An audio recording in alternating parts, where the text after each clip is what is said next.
La fotografia è la passione di una vita ed è l'entusiasmo di poter trasmettere emozioni.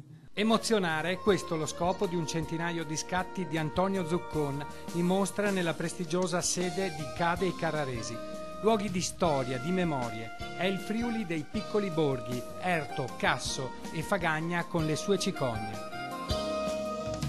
Antonio Zuccon è stato giornalista e cantante lirico, un artista poliedrico che scopre la passione per la fotografia nel 1984 per affermarsi nel 1998 con il volume Quadrigrafie, come uno tra i più creativi fotografi italiani anche a livello internazionale. Il suo stile è veramente uno stile originale che ha saputo come dire, modificarsi nel corso del tempo mantenendo una elevata qualità. Il passaggio al digitale cosa ha comportato per la fotografia?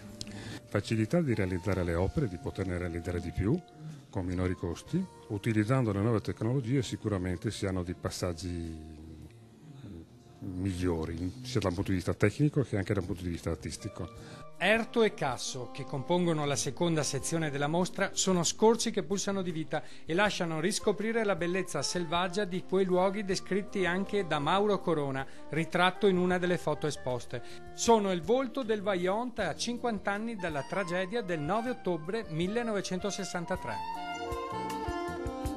E poi gli aerei storici appartenenti alla fondazione Jonathan Onlus, guidata da Giancarlo Zanardo. Proprio questi gioielli dell'aeronautica risalgono alla Prima Guerra Mondiale.